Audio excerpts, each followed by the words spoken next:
first student we will be looking at is Max, whose family moved from Pakistan when he was 7 years old. He's been in the United States for 4 years and speaks fluent English, although he admits that he is most comfortable speaking Arabic, which is the language most frequently spoken at home.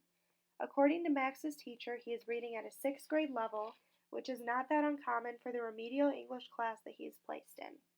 Max admits that he is not a big fan of reading or writing, but he does occasionally enjoy any books with action involved or books that are the intent is to scare the readers, as well as comic books because according to him, half of them are pictures, so it's not really reading. Max is least enthusiastic about school when it comes to history class, which he claims is because the concepts are outdated. However, Max claims he does make an effort to keep up with the homework and readings. When he stumbles upon a word within scholastic readings, he has several strategies to understand that word. They include asking a teacher, friend, or classroom helper, sounding out the words, or skipping over the hard words and then trying to come back to the word once the rest of the sentence or paragraph is read and using context clues. Outside of school, Max is not much of a reader, but he does confess to social forms of writing, such as texting or tweeting on Twitter. The next eighth grader is Jackson, whose family has recently moved to the United States within the year from Paris, France. Similar to Max, Jackson is most comfortable speaking the language that is used at home, which in his circumstance is French.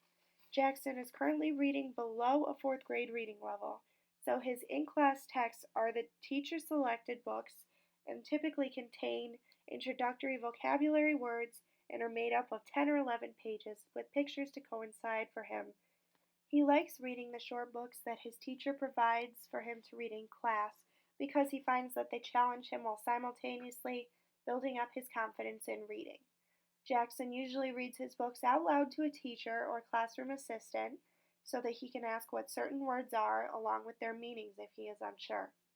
Jackson is also not a fan of history like his classmate Max because he admits to struggling with the larger vocab. He also doesn't like science because he finds it too technical and lacking emotion to relate to. However, when he finds words or phrases that he struggles with, Jackson will seek assistance from a teacher or friend, occasionally even the Google search engine. Jackson is more comfortable writing out his questions on a piece of paper rather than asking them verbally, as he tends to struggle with pronunciation and has a more extensive vocabulary when he can see the words he is thinking of in his mind in front of him.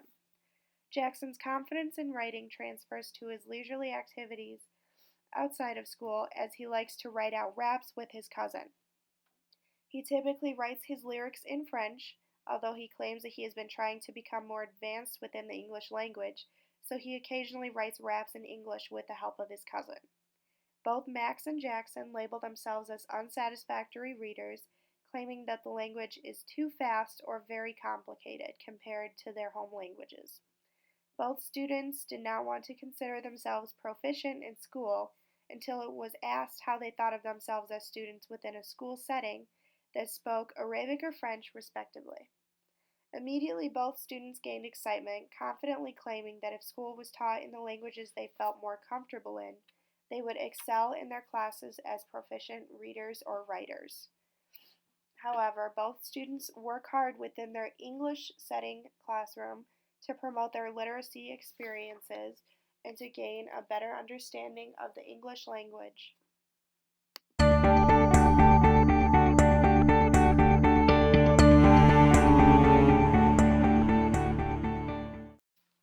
So far in my interactions with the students, Max and Jackson, I've been the teaching assistant that they've come to with questions for clarification on words or phrases in their stories that they weren't quite certain about.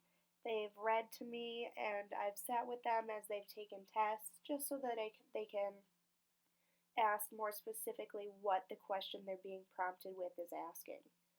I'd like to think that from me and through the interviewing portion of this project, they have learned to consider their reading and writing experiences in a positive viewpoint, just in the way that I proposition them that although they might be struggling in English language as readers and writers, they excel in their native languages, so that they should consider themselves to be more successful than how they actually currently view themselves. I would love to continue working with them just because it's great to see how hard they are pushing themselves to become better learners. They've taught me more about the process of learning and how much effort that needs to be put in for some students than any of my other teaching experiences so far.